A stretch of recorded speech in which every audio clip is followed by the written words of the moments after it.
1953, a beekeeper from Auckland, New Zealand, earned world recognition with fame and fortune to follow. Knighted by Queen Elizabeth for his accomplishments, Sir Edmund Hillary and his native guide Tenzing Norgay became the first two people to climb Mount Everest and safely return after having tried and failed on two previous attempts.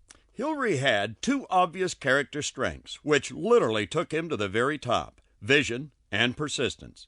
Without persistence, all his skills would have meant nothing. These qualities and characteristics are the same as those you need to lead you to the top of your mountain. You are confronted by mountains every day. You can either climb the mountains or remain in the foothills. Any successful person will tell you that persistence is absolutely essential to climbing the mountains. The individuals who remain in the foothills have never chosen to develop this strength. These people dream of being stars. They want to receive the fame and fortune. But fame is not a common suitor. Fame only comes calling after a high price has been paid, and the poor people who march in the foothills refuse to pay that price. Napoleon Hill wrote in his book, Think and Grow Rich, "There may be no heroic connotation to the word persistence, but the quality is to the character of the human being what carbon is to steel." Hill was right. Persistence is a unique mental strength, a strength which is essential to combat the fierce power of repeated rejections and numerous other obstacles that sit in waiting and are all a part of winning in a fast-moving, ever-changing world. There are hundreds of biographies of highly successful men and women who have cut a path for others to follow, while leaving their mark on the scrolls of history. Every one of these great individuals were persistent. In many cases, it was the only quality which separated them from everyone else. Consider Ben Hogan. He weighed only 135 pounds, but every ounce was saturated with persistence. Born into a poor family, Hogan began to caddy at a local golf club as a boy to earn extra money for his family. This led to the birth of a dream. He would become a great golfer. Through a great deal of hard work, practice, and persistence, Ben Hogan became one of the world's greatest golfers. In 1948, he won the United States Open Championship. His accomplishments earned him world recognition, but he had not yet faced his mountain. The next year, Hogan was involved in a head-on collision with a bus, and he was not expected to survive his injuries. He did, but the doctors said he would never walk again. That was their opinion, not Ben Hogan's. He insisted his golf clubs be put in the corner of his hospital room, as he began to visualize himself playing golf again. 1 year later, Hogan won the United States Open Championship again. The next year, he won 3 major championships. In all, 54 of his victories followed that near-tragic accident. Does persistence pay? Ask Ben Hogan. I had the pleasure of speaking to a group of business people in Fort Worth, Texas, many years ago. The meeting I was addressing was held at the Colonial Golf and Country Club. This is Ben Hogan's home club. Prior to my speech, I had the good fortune of seeing the 54 trophies Ben Hogan had earned after his tragic accident. The trophies are there on display to encourage the weak-minded and to remind and reinforce the strong. Another person who has aptly demonstrated how far persistence can take you is Charlie Boswell. Boswell is a Birmingham, Alabama businessman, salesman, author, and golfer. He holds numerous national and international golf championships. But what really distinguishes him is that he is blind. That's right. Charlie Boswell lost his sight after being blown off a tank in the Second World War. Selling, golfing, and writing are all the pursuits Boswell has engaged in since his tragic mishap. Do you think Charlie Boswell is persistent? Well, do you? If you were to compare an entrepreneurial or sales career to one in the entertainment industry, you would find that every actor or actress holds a dream of becoming a star. Every entrepreneur or salesperson holds a similar dream. However, as an entrepreneur or as a salesperson, you have a much greater control over your destiny. There's no capricious director or casting agent who can put their foot on the brake of your progress. You alone decide to quit or to continue when those inevitable mountains loom up on the road to your goal. Every industry has entrepreneurs and salespeople, and for every star there are at least 20 amateurs. 20% of the salespeople take home 80% of the commissions.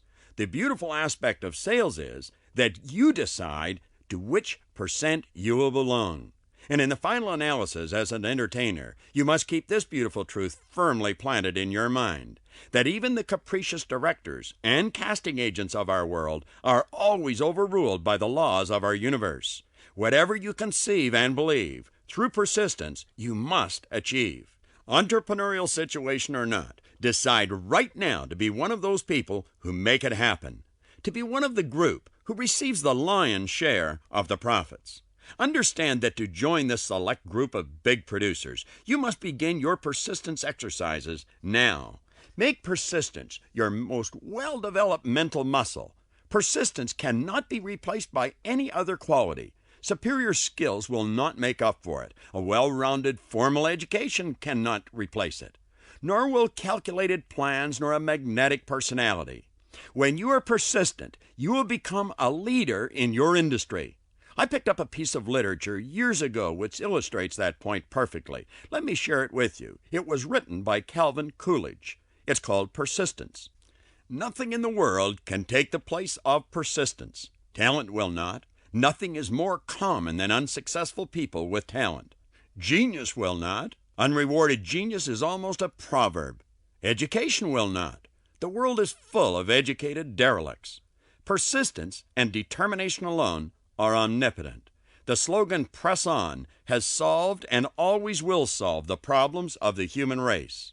The people who never tackle the mountains, who perpetually wander in the foothills most of their lives, have, in my opinion, lied to themselves and everyone else who would listen so often and for so long that they are no longer even aware of what they are doing. They say they are content with their results. They will say that climbing a mountain is not important to them, that they are getting by just fine the way they are. Odds are they secretly started to climb the mountain years ago and got scared. They hit the terror barrier, quickly retreated to their comfort zone, and have been hiding behind their own false rationale ever since. They frequently justify their sick, mediocre performance with statements like, "Why should I go all out? When I get there, the bus will just want more." These poor, non-productive individuals are lost or at best misguided. If you are not able to wake them up, make certain that you do not permit them to pull you into their trap. In fact, when you come in contact with these poor souls, let them serve as a triggering mechanism to mentally double your commitment to yourself to become more persistent. My Webster Dictionary has this to say about persistence: to continue, especially in spite of opposition or difficulties. Bole, bole. To this point, I have had quite a lot to say about persistence, those who have developed it, and the necessity for persistence. But there's something missing in this message. How to? How do you become persistent? That's a good question.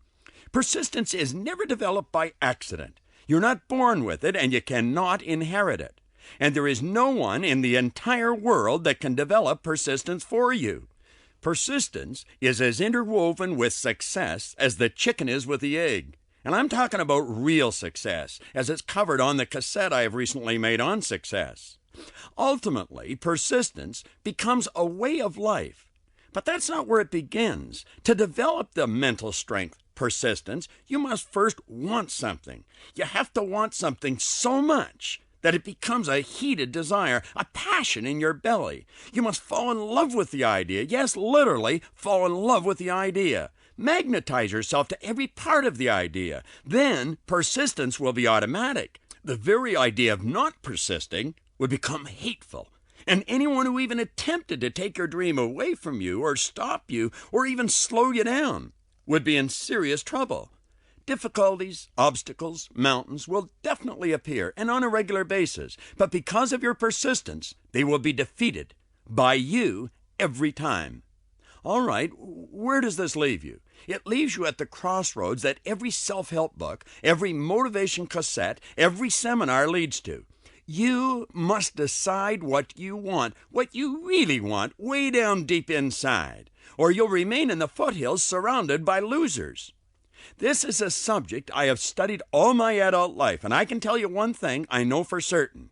Very few people have admitted to themselves that this is what I want, this is what I really want, and I'm prepared to give my life for it. That last statement may cause you to sit up and say, wait a minute. And that's fine. But you should seriously think about it, because you are already giving your life for what you are doing. What are you doing? What are you trading your life for? Are you making a fair trade? Remember, whatever you're doing was your decision. Or was it? Or was it? You could possibly be one of those poor people who have been wandering in the foothills, leaving the decisions of where you are going and what you are doing with your life to other people. Just following, always following. That is where most people live. If that is the case, that's okay. Don't let it bother you for one more valuable second of your life. Forgive yourself and that way of life. Just let it go forever. Treat this message on persistence as your wake-up call.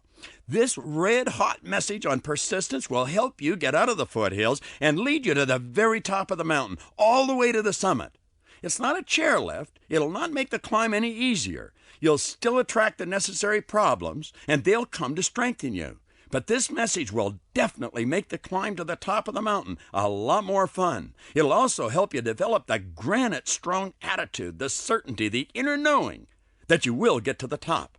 The summit will be yours, and the view from the top is going to be awesome.